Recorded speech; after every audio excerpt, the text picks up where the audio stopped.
আবহমান গ্রাম বাংলায় শীত মানেই সকালের মিষ্টি রোদে বসে খেজুরের রস পান করা, কিন্তু বর্তমানে খেজুরের গাছ প্রায় বিলুপ্তির পথে। তাই এই দৃশ্যগুলো গ্রাম বাংলার সব গ্রামেই এখন দেখা যায় না। সেই ছোটবেলায় আমাদের গ্রামের খেজুরের গাছ থেকে রস খেয়েছিলাম। এক যুগ পেরিয়ে প্রায় 15-16 বছর পর আবারও আমাদের গ্রামে খেজুরের গাছ কাটা হচ্ছে রস সংগ্রহের জন্য। যশোরের বাগা থেকে গাছে এসেছে আমাদের গ্রামে ছড়িয়ে ছিটিয়ে থাকা খেজুরের গাছগুলো থেকে রস সংগ্রহ করে গুড় বানানোর জন্য। শুভ সকাল, এখন বাজে হচ্ছে ভোর 4টা। এটাকে ভোর বলা যায় না, গভীর রাত বলা যায়, কারণ এখনও ফজরের আজান হয়নি। তো এই নিস্তব্ধ আমাদের গ্রামে এই সিজনে খেজুরের রস সংগ্রহের কাজ চলছে। তো আপনারা জানেন এই খেজুরের রস সংগ্রহ করে গাছি ভাই যারা আছে তারা কিন্তু গুড় তৈরি করে। তো আজকের ভিডিওতে আমি আপনাদেরকে এই খেজুরের রস সংগ্রহ থেকে শুরু করে কিভাবে পাটালি গুড় তৈরি করা হয় সম্পূর্ণ প্রসেসিং দেখাবো। তো চলুন শুরু করা যাক।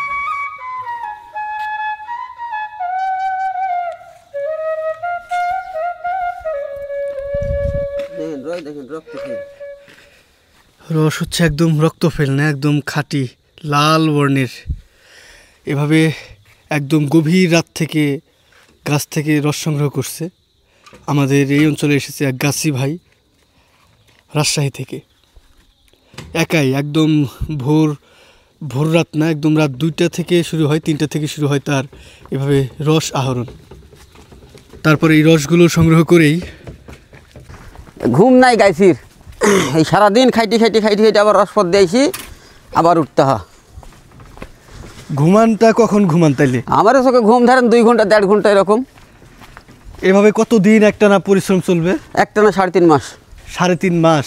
এর মধ্যে ছুটির যদি বাড়িতে যাই তাই দিনা 3-4 বাড়িতে যাবো, এই দিন 3-4 দিনই ঘুম হবে, তারপরে আবার চলে আসলে আবার সাবেক চলে গেল। শীতের সকালে সূর্য মিটমিট করে আলো ছড়ানোর আগেই দেখা মেলে রস জ্বালিয়ে গুড় তৈরির দৃশ্য। খেজুরের রস আহরণ শেষে হাঁড়িতে সংগৃহীত রস নিয়ে বড় চুলার কাছে ছুটে আসেন গাছিরা। এরপর টিনের বড় পাত্রে রস ঢেলে জাল দিয়ে শুরু হয় গুড় তৈরির প্রক্রিয়া। এই রসগুলো মানে গাছ থেকে সংগ্রহ করার পর এখানে আনার পর ছাঁকুনি দিয়ে সেকে তাদের যে একটা পাত্র বা কড়াই আছে সেটার মধ্যে ঢালা হচ্ছে। কতগুলো হইলো কাকা আজকে? এই কবলে 10 গাছ পাড়া হয়েছে। 10 গাছে 2 ড্রাম হয়ে গেছে অলরেডি। 60 লিটার। 60 লিটার অলরেডি হয়ে গেছে। হ্যাঁ। আর কয়টা গাছ আছে? এখনো আছে, ওটা 20টা আছে এখনো।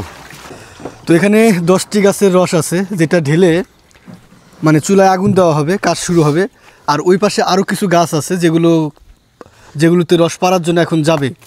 আর এখানে আরেকজন যে সহকর্মী আছে সে হচ্ছে আগুন ধরিয়ে জাল দেওয়া শুরু করবে। ওই পাশে হচ্ছে খড়, সেই খড়গুলো কিনে রাখছে এই যে জালটা দেওয়ার জন্য।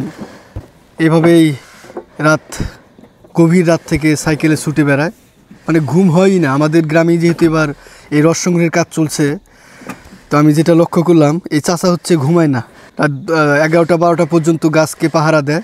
কারণ অনেকে রস পেরে খায়, আসলে বুঝে না বর্তমান যুগে অনেক খারাপ কাজগুলো হয়। রসপদ দিয়ে একটার সময় এসে ঘরে ঢুকেছি। একটার সময়? হ্যাঁ, মানে যে গাছ পাহারা দিচ্ছে। গাছ পাহারা দিতে গাছি হানিফ চাচার সহকর্মী চুলায় আগুন লাগালো। এদিকে হানিফ চাচা আশেপাশের বিভিন্ন গাছ থেকে রসগুলো পেরে এই পাত্রের মধ্যে ঢালছেন। কাকা এটা কতক্ষণ জাল করতে হবে এইভাবে? 1 ঘন্টা খানেক লাগবে। 1 ঘন্টা? এদিকে 1 ঘন্টা, ওইদিকে আবার ধরেন ওই ঢাকনে পাড়াটা দিয়ে তুলা দিয়ে আবার 1 ঘন্টা। শীতের মৌসুমে গ্রামাঞ্চলের ঘরে ঘরে খেজুরের রস দিয়ে তৈরি হয় হরেক রকমের পিঠা পায়েস, পাশাপাশি খেজুরের গুড় দিয়ে তৈরি হয় নানান পিঠাপুলি। তাই বাণিজ্যিকভাবেও খেজুরের রস সংগ্রহ ও গুড় তৈরিতে ব্যস্ত সময় পার করতে হচ্ছে গাছিদের। এখানে যে তরল রসও বিক্রি করা হয়। ভাই রস কত করে? রস 60 টাকা লিটার। 60 টাকা লিটার। দেখুন এখন বর্তমান দুধের লিটারও কিন্তু 60 টাকা করে। তো এই যে সবাই খাচ্ছে, কেমন? সেই ইন্টারেস্ট, সেই টেস্ট, সেই মিষ্টি। কেমন লাগে? হ্যাঁ, সেই স্বাদ। তো আল্লাহ তাআলার নিয়ামত, একদম ভোরবেলা খেজুরের রস, একদম খাঁটি খেজুরের রস, এর সাথে কোনো নাই মেডিসিন, জাস্ট সদ্য গাছ থেকে পাড়া হলো। বিসমিল্লাহ। আলহামদুলিল্লাহ, সেই মিষ্টি, একদম তীব্র সেই স্বাদ। ওই চুলার ভিতরের যে ছাইটা, অবশিষ্ট ছাই, সেটা এদিক দিয়ে বের করার জন্য একটা সুড়ঙ্গ করা হয়েছে। আস্তে আস্তে এসব রস শুকিয়ে 2.5 থেকে 3 ঘন্টার ব্যবধানে জ্বালানোর ফলে তৈরি হয় লাল গুড়। তো জাল করার পর এখন আসল কার্যক্রম শুরু হয়ে গেছে। এই যে চাচা হচ্ছে অনেকক্ষণ যাবতই এই কড়াইয়ের মধ্যে এই যে এই গুড়ের মানে জাল করা গুড়ের অংশ নিয়ে এরকমভাবে ডলছে। এটা কি আমরা এখন শুনবো? তো এটা কি? এটা হলো বিষ, এটা গুড়া গুড়া খেলেও শক্ত করে নিবি, মানে জমাট বাঁধতে হ্যাঁ সাহায্য জমাট করবে। জমাট করে নিবি একটাই। আচ্ছা, এটা যদি না করেন তাহলে কি কোনো কিছু সমস্যা হবে? না, সমস্যা হবে, গুড়টা জমবি কম জমবে। আচ্ছা, মানে পুরো গুড়টাকে জমানোর জন্য বা এই রসগুলোকে জমানোর জন্য এটা করা হচ্ছে। এটা করলে নাকি খুবই তাড়াতাড়ি জমে, এই জন্য এটা করা হচ্ছে। এটা কতক্ষণ ডলা হবে? 15-20 মিনিট ডললেই সারাই হয়ে গেছে। কালারটা কি আসছে? একদম কালচে। এই কালো কালারটাই ধরেন ওটা সহজ, এটা একখানে করা হবে, একখানে করার পর যখন পুরো জিনিসটা মিক্সার করা হবে তখন ওটা সুন্দর একটা লাল লাল কালার আসবে। তোকে হাতে তুলে দেওয়া লাগবে, তুই নিয়ে খা। সেই মজা। একটু মিক্সড করা হচ্ছে। একটু পিছিয়ে দেন। এখন লাল হবে না? হ্যাঁ হ্যাঁ, এটা পুরোটা লাল হয়ে যাবে। অর্থাৎ এখন সব কাজ ওকে। এখন এই যে যে ঘন গুড় যেটা মিক্সড করা হলো সেটা মিক্সড করা শেষ। এখন এই গামলার মধ্যে ঢেলে এটাকে নড়াচড়া করা হবে, লাড়া দেওয়া হবে। তারপর হচ্ছে যে পাটালির সাইজ যে বাটিটা, সেই মাটির পাত্রের মধ্যে ঢালা হবে। আর এর মধ্যেই দেখুন একদম গ্রামের সব মানুষ জড়ো হয়ে গেছে। একদম কালারটা দেখেন একবার।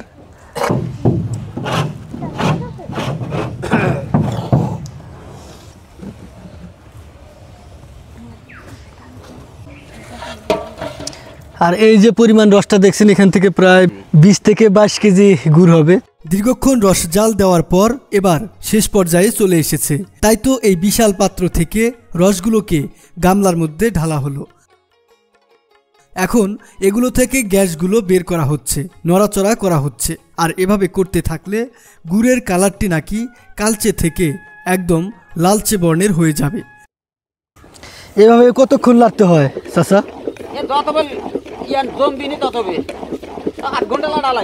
আধা ঘন্টা।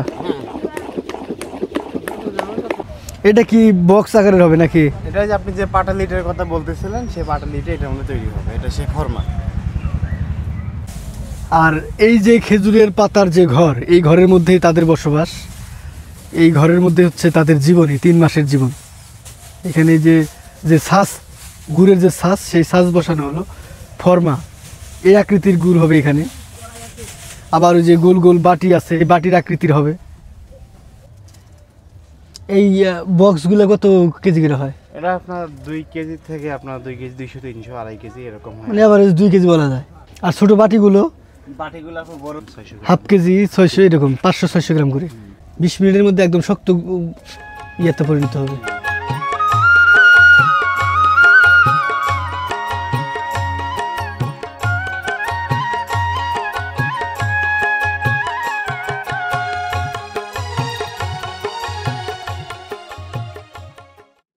বন্ধুরা, অবশেষে রস পাড়া থেকে শুরু করে জাল করে তারপর এই যে পাটালি বা এই যে গুড়টা যে তৈরি হলো সে পর্যন্ত আপনাদেরকে দেখালাম। দেখুন এগুলো এখন এই যে জমাট বেঁধে যাবে। আর 5 থেকে 7 মিনিটের মধ্যে এগুলো জমাট বাঁধার পর তারপর এগুলো বিক্রির উপযোগী হবে। এক একটা একদম, ওইটা হচ্ছে পাথরের মতো মানে গোল বাটির মতো, আর এগুলো হচ্ছে বক্সের মতো। প্রতি কেজি এখানে বিক্রি করে হচ্ছে 250 টাকা কেজি। এখন বাজে হচ্ছে সকাল 11টা। আর এই গাছি আঙ্কেল হচ্ছে তার যে সকালে মানে পাড়া যে হাঁড়িগুলো সেগুলো আবার গাছে বাঁধার জন্য যাচ্ছে। একটু বিশ্রাম নিয়ে গাছি আবারও বেরিয়ে পড়ল সেই খেজুরের গাছগুলো কেটে পুনরায় হাঁড়ি বাঁধার জন্য। একটু অবাক হলাম, সেই রাত 3টা থেকে সকাল 9টা পর্যন্ত একটানা গুড় বানানোর কাজ করলো। হালকা একটু বিশ্রাম নিয়ে আবারও কাজে নেমে পড়ল। এভাবে বিকাল পর্যন্ত গাছ কেটে হাঁড়ি বাঁধবে। রাত্রে গাছ পাহারা দিতে হবে, আবার একটু ঘুম, আবারও 3টা থেকে পুনরায় একই রুটিনে কাজ চলে। এভাবেই এই গাছিদের জীবন পার হয় এই শীতের মৌসুমে। এইভাবেই সারাদিন ব্যস্ত, সারা রাত ব্যস্ত। এই যে এখন থেকে বিকেল পর্যন্ত এগুলো হাঁড়ি বাঁধবে, তারপর হচ্ছে রাত্রে আবার পাহারা দেবে, আবার সকাল থেকে হাঁড়ি নামানো, তারপর হচ্ছে গুড় জাল করা। বন্ধুরা, এই ছিল আজকের ভিডিওটি ভালো লাগলে শেয়ার করে দেবেন, আপনার মতামত কমেন্টে লিখবেন। আজ বিদায় নিচ্ছি, আল্লাহ হাফেজ।